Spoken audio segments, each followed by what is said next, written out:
Olá, mulher linda! Sabe que edifica o lar. Eu sou Eliane Cristine e estamos lendo o livro Tudo Bem Não Estar Bem, de Sheila Walsh. Essa leitura foi autorizada. Para a aquisição do livro, entre em contato com a editora Thomas Nelson. Leitura 22. Erga-se acima das decepções. Pai, eu oro pela amiga que me ouve.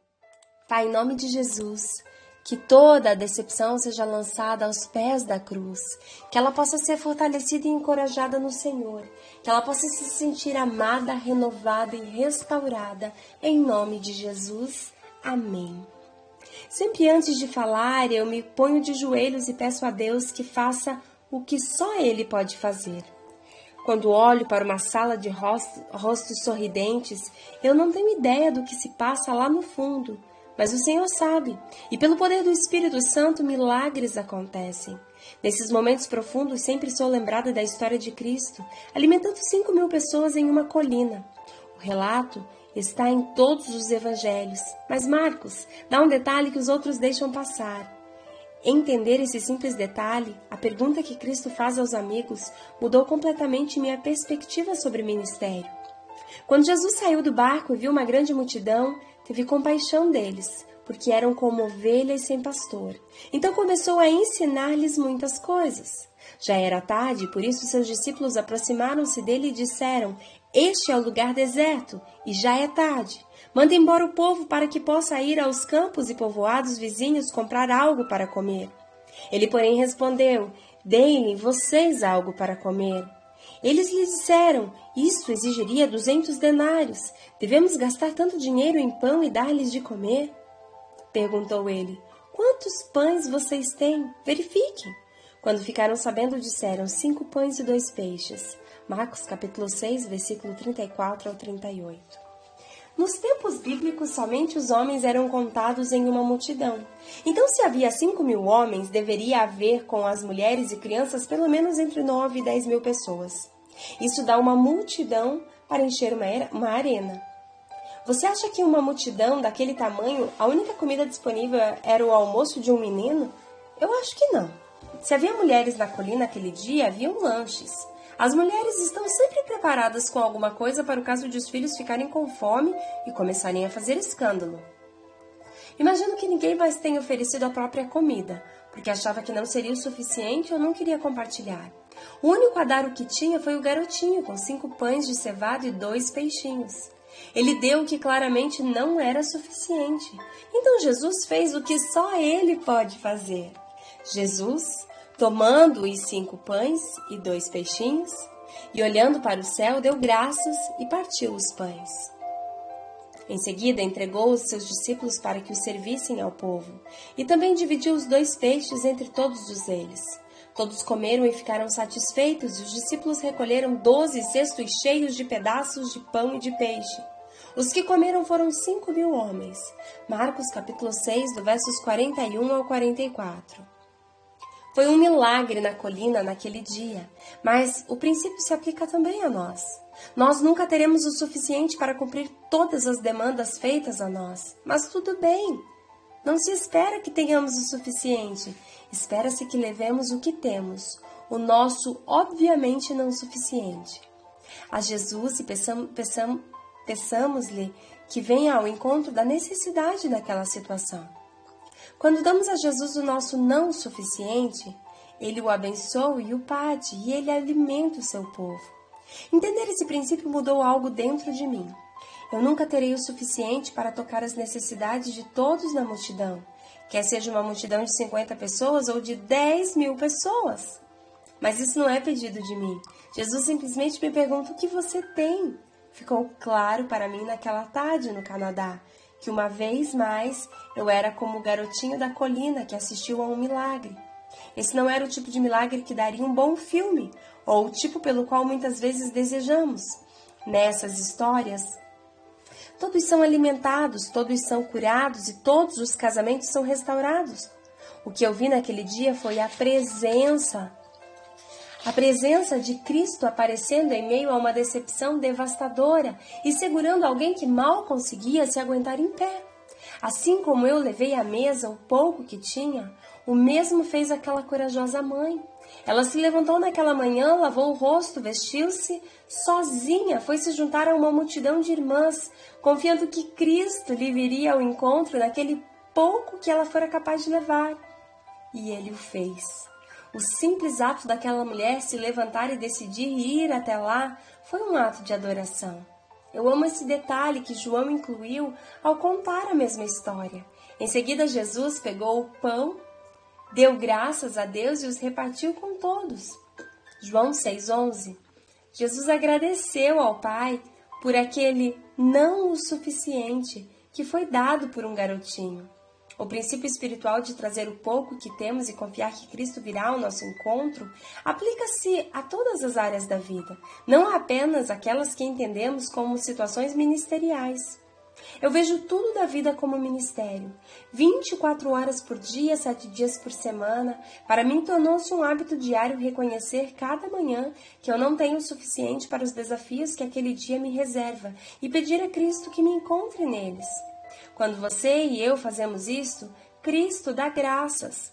Em nossa humanidade, estamos curvando os joelhos a nosso Senhor e Salvador e reconhecendo que Ele é Deus e não nós somos.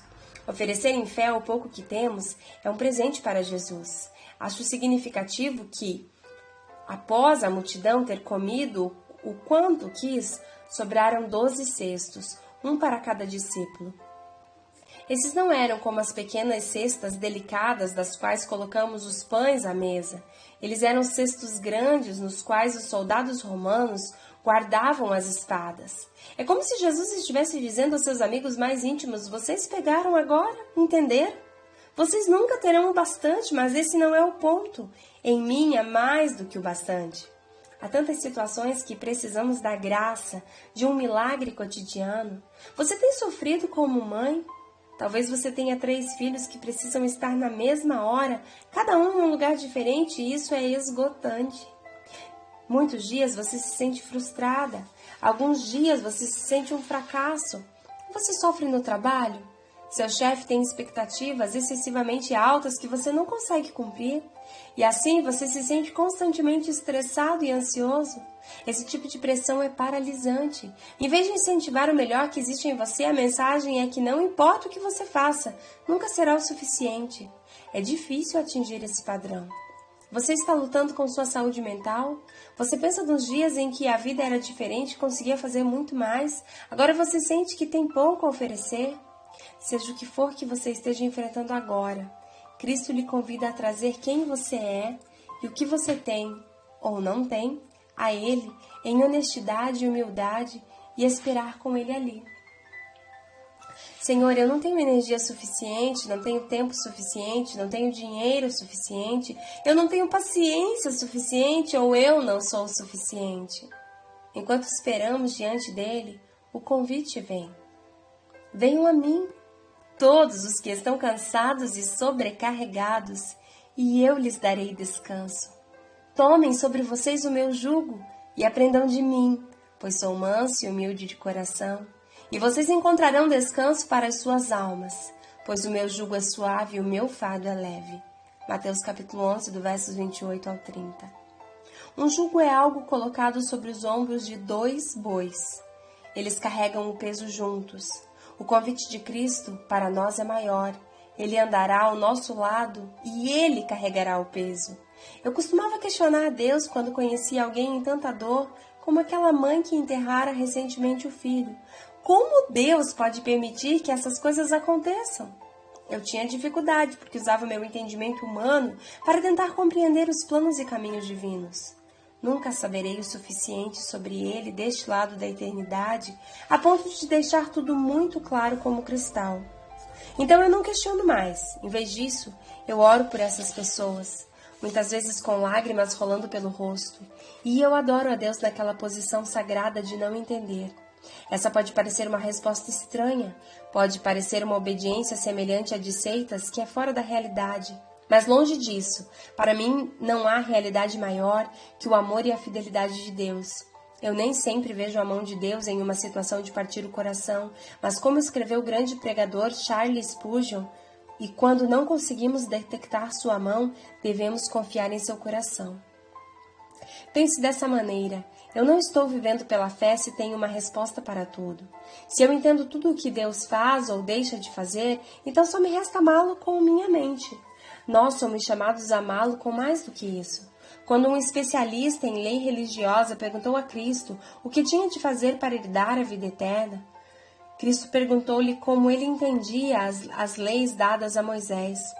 A resposta do perito foi: ame o Senhor, o seu Deus, de todo o seu coração, de toda a sua alma e de todas as suas forças e de todo o seu entendimento. E ame o seu próximo como a si mesmo. Lucas capítulo 10, versos 27.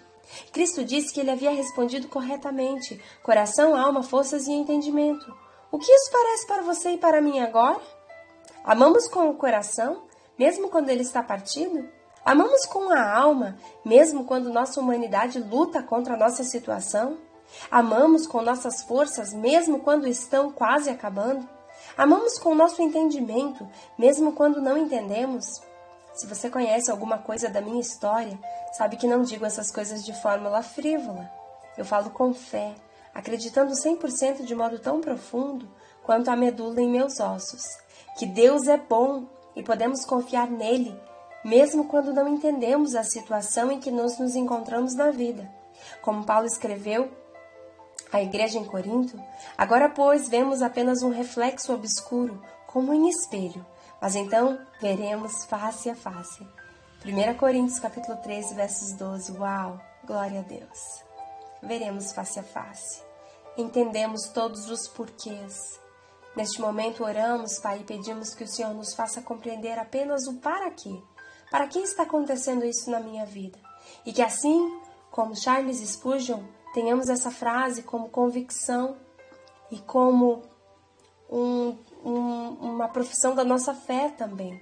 Quando nós não conseguimos detectar as mãos do Pai, que nós confiamos no coração dele a respeito de nós e no propósito que ele tem para as nossas vidas. Um grande beijo, Deus te abençoe e até a nossa próxima leitura.